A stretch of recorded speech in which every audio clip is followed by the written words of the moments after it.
We will discuss మన current affairs discuss చేద్దాం. Current అఫైర్స్లో బాగా న్యూస్లో ఉంది చంపారన్ సత్యాగ్రహ.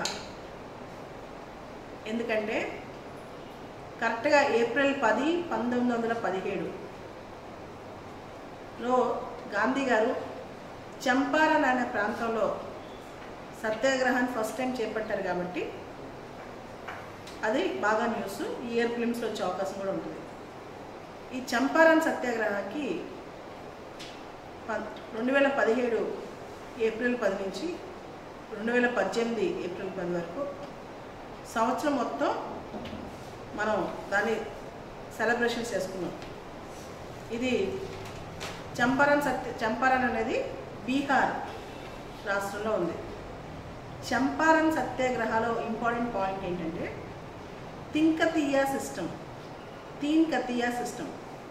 అంటే 3/20 వంతు 20 భాగాలు భూమి ఉంటే దానిలో 3 భాగాలు ఖచ్చితంగా ఇండిగో నీలి రంగు అద్దకం దీన్ని ప్రొడ్యూస్ చేయాలి. దీన్ని రైతులు చేయాలన్నమాట.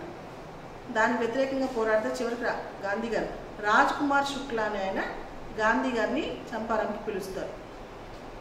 ఇది చంపారన్ సత్యాగ్రహ. దీనికి 100 ఏళ్ళు పూర్తయినాయి కాబట్టి ఇది ఈ సంవత్సరం ఇంపార్టెంట్. రెండోది నేపాల్ ప్రధానమంత్రి ఓలీ భారతదేశానికి వచ్చారు. నేపాల్ ప్రధానమంత్రి ఓలీ 2015లో నేపాల్ కొత్త రాజ్యాంగం చేసుకుంది.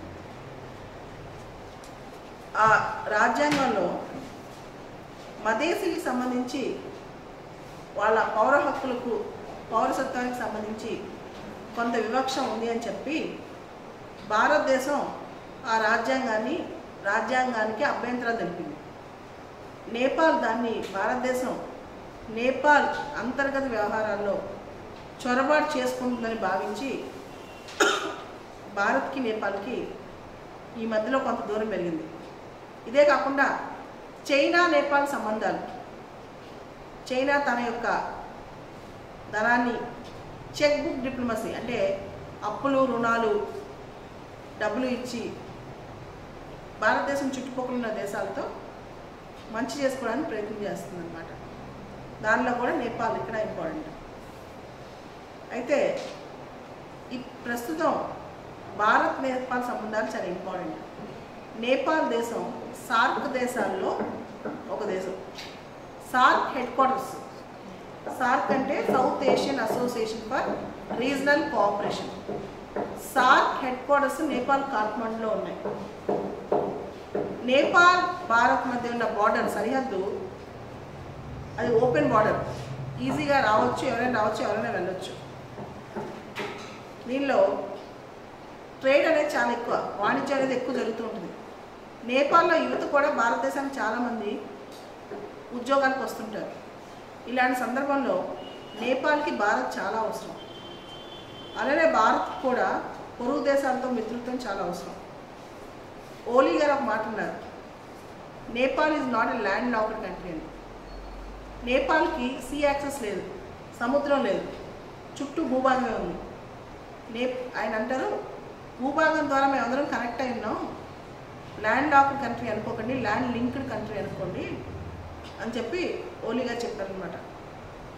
ఏదేమైనప్పటికీ భారత్ నేపాల్ సంబంధాలు ఖచ్చితంగా దృఢంగా ఉంటే అది భారత్కు మంచిది, నేపాల్కి మంచిది.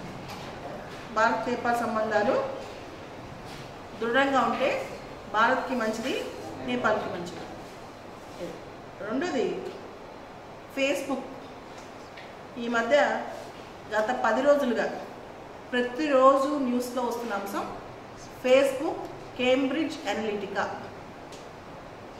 కేంబ్రిడ్జ్ అనలిటికా అనేది ఒక రీసెర్చ్ అనాలిసిస్ ఆర్గనైజేషన్ అన్నమాట, ఒక కంపెనీ, ప్రైవేట్ కంపెనీ.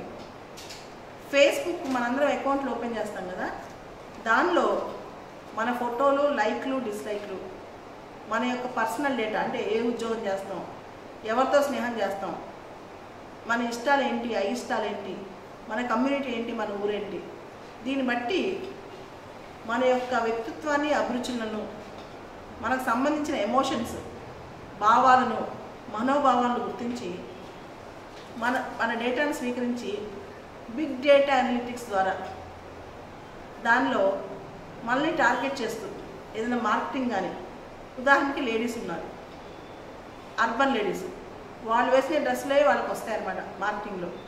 అదేవిధంగా యంగ్ అబ్బాయిలు ఉన్నారు, వాళ్ళకి సంబంధించిన మార్కెటింగ్ ప్రోడక్ట్స్ వేరే వెళ్తాయి.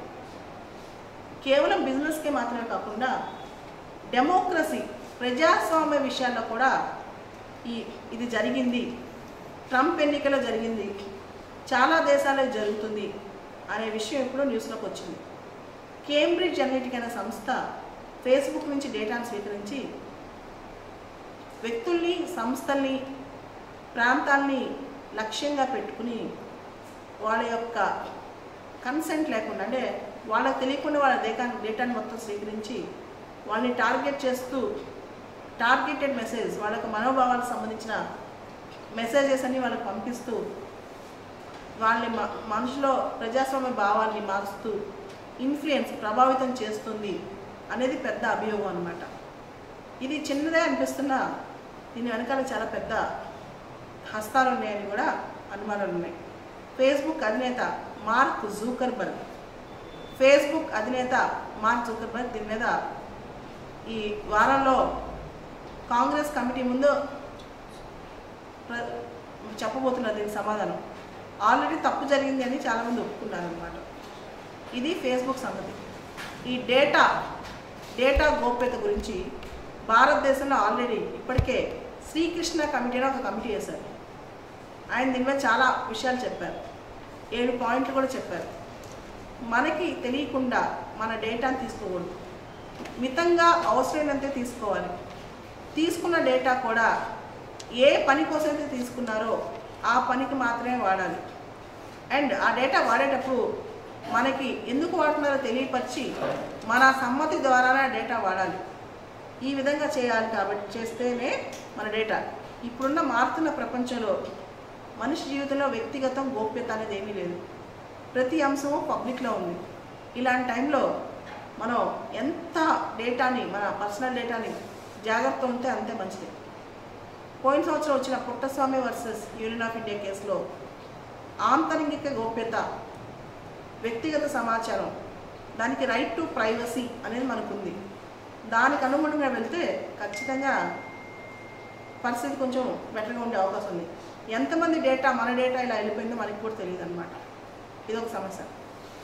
నెక్స్ట్ కరెంట్ అఫైర్స్ ఏంటంటే, బ్రెజిల్ మాజీ రాష్ట్రపతి లులా డిసిల్వా కరప్షన్, అవినీతి కేసులో అరెస్ట్ అయ్యారు 5 సంవత్సరాలు. ఆయన trade union leader, workers party. ప్రజల్లో ఆయన చాలా పబ్లిసిటీ ఉంది, పాపులారిటీ ఉంది. ఆయన్ని జైల్లో పెట్టారు. ఇవన్నీ ఈ మధ్య వచ్చిన కరెంట్ అఫైర్స్. ఓకేనా?